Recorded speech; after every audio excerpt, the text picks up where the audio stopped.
Bacaan Kitab Suci, Injil, Renungan dan Doa. Jumat, tanggal 29 Maret tahun 2024. Mengenang sengsara Tuhan. Inilah kisah sengsara Tuhan kita Yesus Kristus. Menurut Yohanes, bab 18 ayat 1 sampai dengan bab 19 ayat 42. Seusai perjamuan Paskah, keluarlah ia dari situ bersama-sama dengan murid-muridnya dan mereka pergi ke seberang sungai Kidron. Di situ ada suatu taman dan ia masuk ke taman itu bersama-sama dengan murid-muridnya. Yudas, yang mengkhianati Yesus, tahu juga tempat itu, karena Yesus sering berkumpul di situ dengan murid-muridnya. Maka datanglah Yudas juga ke situ dengan sepasukan prajurit dan penjaga-penjaga bait Allah yang disuruh oleh imam-imam kepala dan orang-orang Farisi lengkap dengan lentera, suluh dan senjata. Maka Yesus, yang tahu semua yang akan menimpa dirinya, maju ke depan dan berkata kepada mereka, "Siapakah yang kamu cari?" Jawab mereka, "Yesus dari Nazaret." Katanya kepada mereka, "Akulah dia." Yudas yang mengkhianati dia berdiri juga di situ bersama-sama mereka. Ketika ia berkata kepada mereka, "Akulah dia," mundurlah mereka dan jatuh ke tanah. Maka ia bertanya pula, "Siapakah yang kamu cari?" Kata mereka, "Yesus dari Nazaret." Jawab Yesus, "Telah kukatakan kepadamu, akulah dia. Jika aku yang kamu cari, biarkanlah mereka ini pergi." Demikian hendaknya supaya genaplah firman yang telah dikatakannya, "Dari mereka yang engkau serahkan kepadaku, tidak seorang pun yang kubiarkan binasa." Lalu Simon Petrus, yang membawa pedang, menghunus pedang itu, menetakannya kepada hamba imam besar dan memutuskan telinga kanannya. Nama hamba itu Malchus. Kata Yesus kepada Petrus, "Sarungkan pedangmu itu. Bukankah aku harus minum cawan yang diberikan Bapa kepadaku?" Maka pasukan prajurit serta perwiranya dan penjaga-penjaga yang disuruh orang Yahudi itu menangkap Yesus dan membelenggu dia. Lalu mereka membawanya mula-mula kepada Hanas, karena Hanas adalah mertua Kayafas, yang pada tahun itu menjadi imam besar. Dan Kayafaslah yang telah menasihatkan orang-orang Yahudi, adalah lebih berguna jika satu orang mati untuk seluruh bangsa. Simon Petrus dan seorang murid lain mengikuti Yesus. Murid itu mengenal imam besar dan ia masuk bersama-sama dengan Yesus ke halaman istana imam besar. Tetapi Petrus tinggal di luar dekat pintu. Maka murid lain tadi, yang mengenal imam besar, kembali keluar, bercakap-cakap dengan perempuan penjaga pintu lalu membawa Petrus masuk. Maka kata hamba perempuan penjaga pintu kepada Petrus, "Bukankah engkau juga murid orang itu?" Jawab Petrus, "Bukan."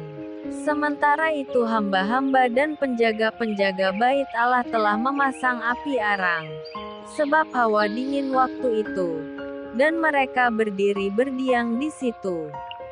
Juga Petrus berdiri berdiam bersama-sama dengan mereka. Maka mulailah imam besar menanyai Yesus tentang murid-muridnya dan tentang ajarannya. Jawab Yesus kepadanya, "Aku berbicara terus terang kepada dunia.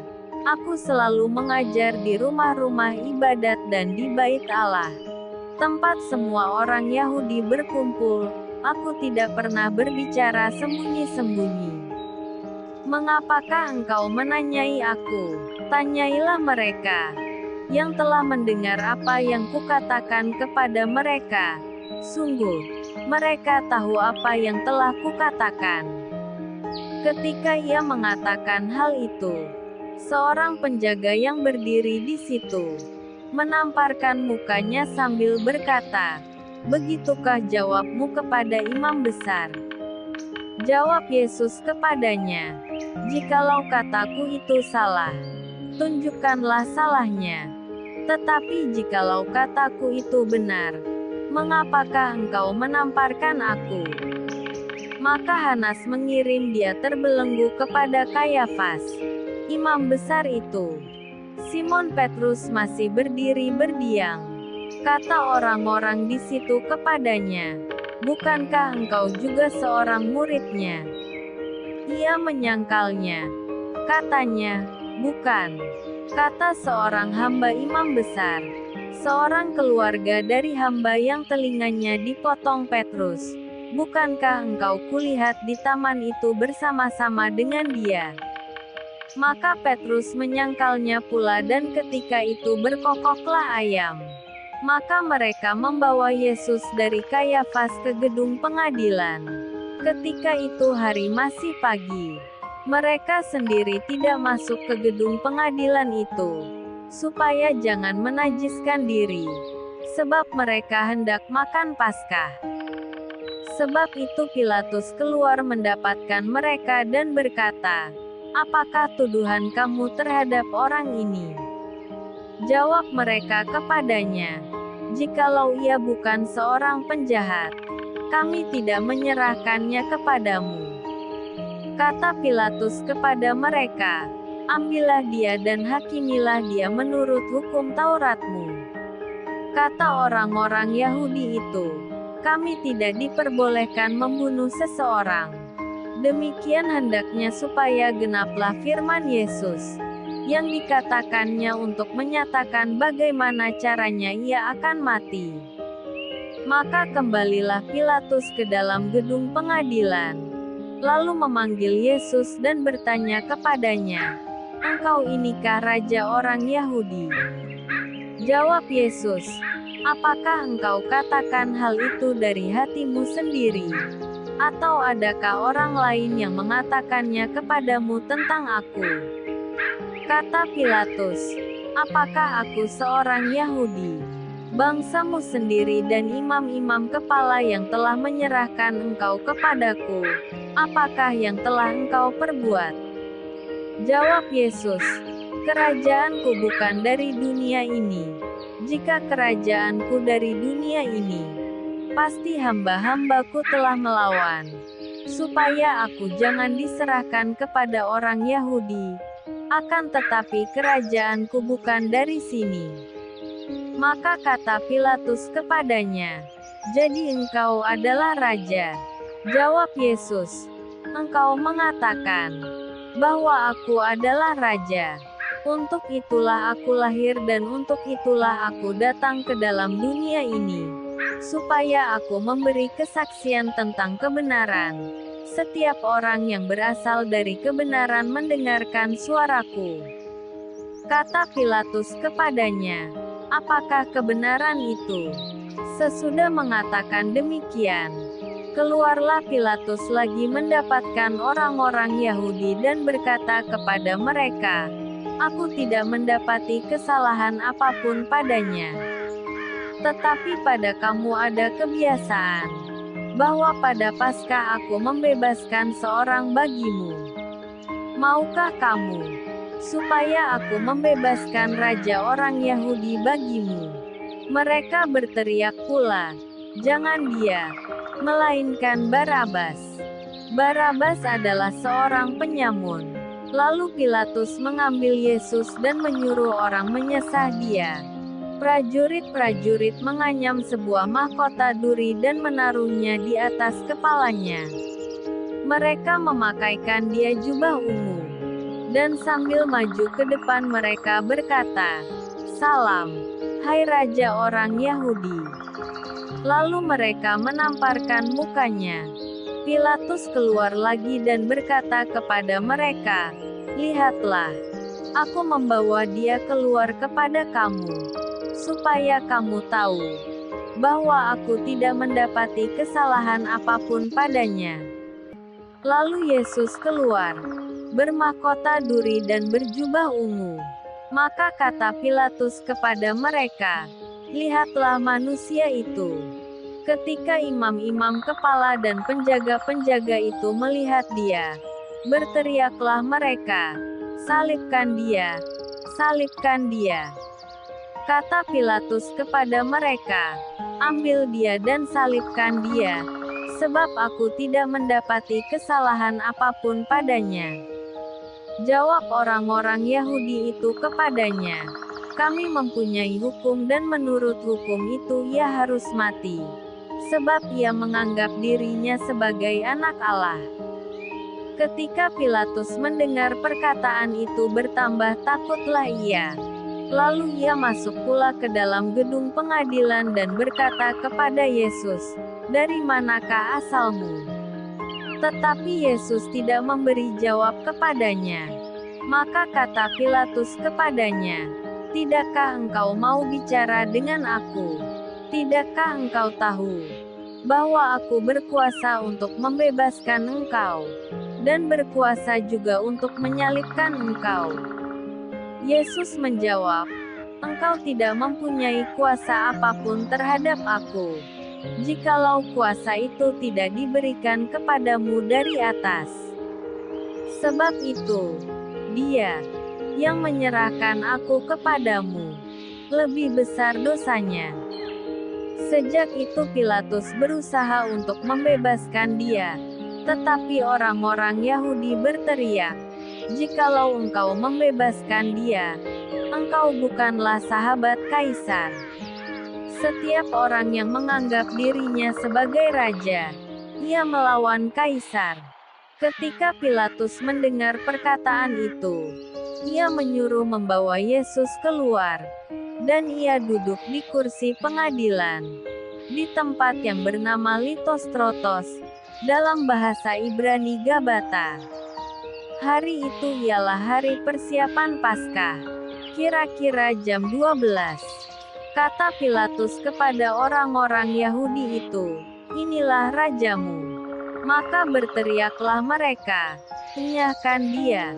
Enyahkan dia! Salibkan dia!" Kata Pilatus kepada mereka, "Haruskah aku menyalibkan rajamu?"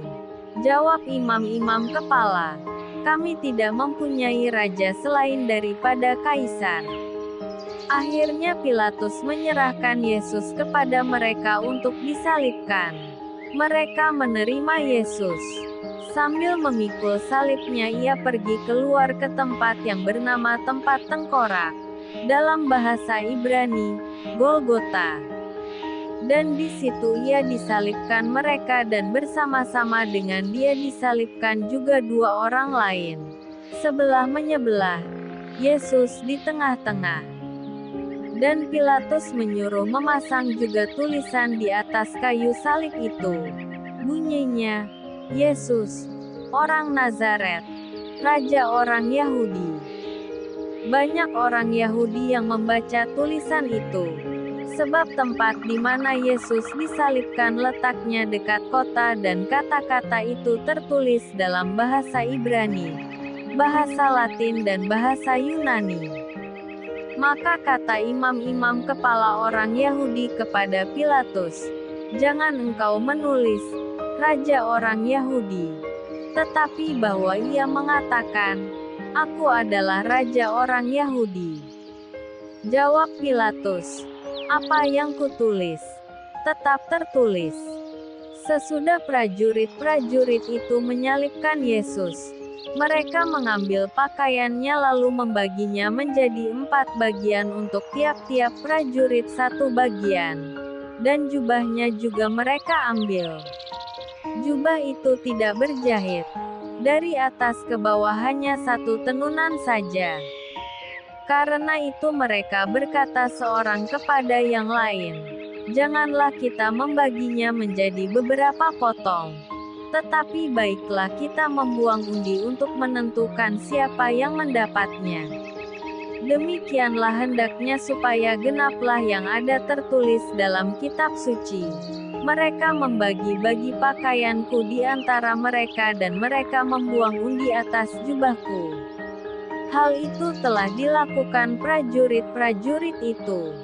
Dan dekat salib Yesus berdiri ibunya dan saudara ibunya, Maria, istri Klopas dan Maria Magdalena.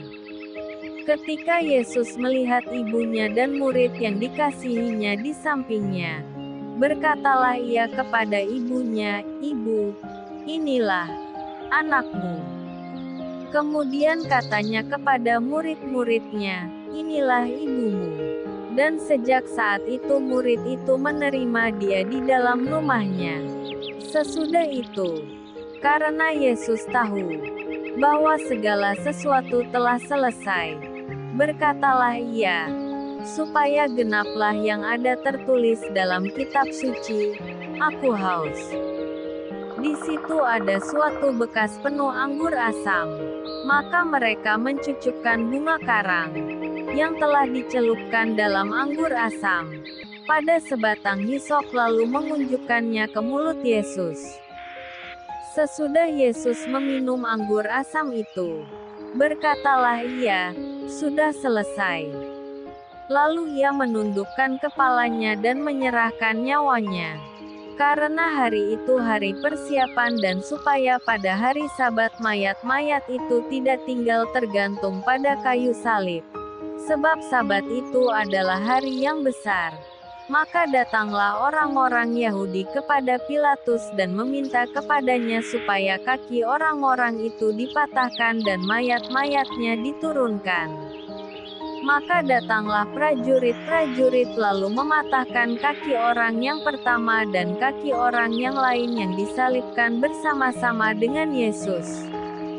Tetapi ketika mereka sampai kepada Yesus dan melihat bahwa ia telah mati, mereka tidak mematahkan kakinya.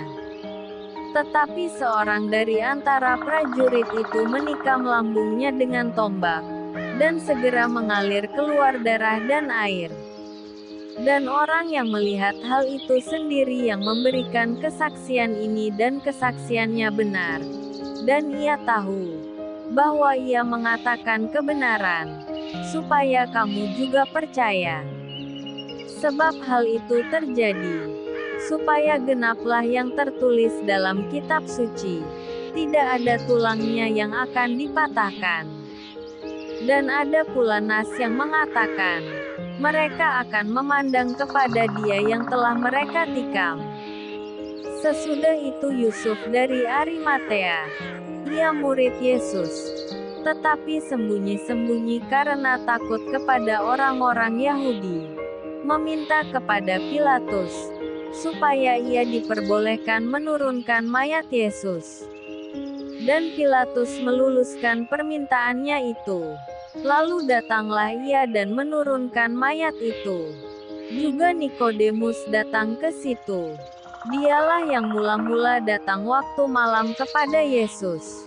Ia membawa campuran minyak mur dengan minyak gaharu, kira-kira 50 kati beratnya.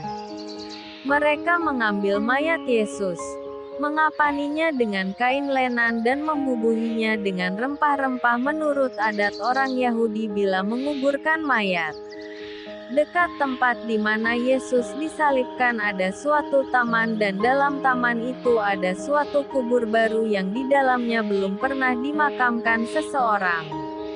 Karena hari itu hari persiapan orang Yahudi, sedang kubur itu tidak jauh letaknya. Maka mereka meletakkan mayat Yesus ke situ. Demikianlah sabda Tuhan. Shalom. Mengenang sengsara Tuhan. Injil hari ini, Yohanes bab 18 ayat 1 sampai dengan bab 19 ayat 42. Kita kurang beruntung karena di negeri kita ini kita tidak mengenal burung pelikan. Induk burung ini dikenal sebagai seekor binatang yang luar biasa. Jika musim kering menimpa, di mana tiada air dan tambahan makanan segar bagi anak-anaknya, ia takkan segan-segan mematuk dadanya sendiri, sampai darah menetes dan anak-anaknya bisa hidup dari tetesan darah sang induk. Itulah sebabnya di banyak tabernakel, ditemukan gambar seekor burung pelikan dengan anak-anaknya yang hidup dari dada berlubang sang induk. Yesus telah memberikan segala-galanya yang ia miliki, punyai dan kuasai. Berjalan berkeliling dan berbuat baik, menghadirkan kerajaan Allah, menyembuhkan yang sakit, membela yang kecil terbelenggu, mengalahkan kekuatan jahat dan iblis, membebaskan orang dari permusuhan dan ikatan-ikatan ketidakadilan. Ia menjanjikan Firdaus dan hidup abadi, damai sejahtera di rumah Bapa. Puncak kasih penebusannya adalah memberikan diri sampai tuntas, tanpa batas. Jiwa dan raga, lambung berlubang, tangan terentang dan terikan doa di atas kayu salib, Eli Eli lama sabachthani, menjadi sebuah doa yang bukan saja memelas dan merobek hati, tetapi juga merobek umpan Allah. Hari ini kita menundukkan kepala atas wafatnya Tuhan Yesus. Peristiwa yang mewarnai seluruh perjalanan iman kita sebagai seorang Kristiani. Yesus memberikan dirinya sampai tuntas di kayu salib. Permenungan kita hari ini terarah ke salib, tanda hina, sekaligus menjadi tanda keselamatan. Di salib inilah kekejaman yang ditimpakan pada Yesus. Namun peristiwa ini membuka tabir baru, yakni tabir kasih dan persembahan diri total Yesus. Darah dan air yang mengalir menunjukkan seluruh diri Yesus yang tercurah bagi hidup kita. Itulah kehidupan yang diberikan Yesus kepada kita. Dan air itulah yang mempersembahkan darah diri Yesus, demi keselamatan kita. Pada zaman kita ini, cukup banyak orang menyia-nyiakan kehidupan yang telah dikaruniakan oleh Tuhan. Berbagai kekejian telah menimpa kehidupan manusia dan pelakunya pun manusia. Yesus telah wafat untuk keselamatan kita, maka kita harus menjaga keselamatan kita, dan sesama dengan segenap tenaga dan kemampuan kita. Marilah berdoa. Tuhan Yesus, sungguh agung pengorbananmu bagi kehidupan. Berilah aku kesetiaan untuk selalu menimba dari sumber kehidupan, yakni Engkau sendiri, sekarang dan selama-lamanya. Amin. Tuhan Yesus memberkati. RHPE Channel.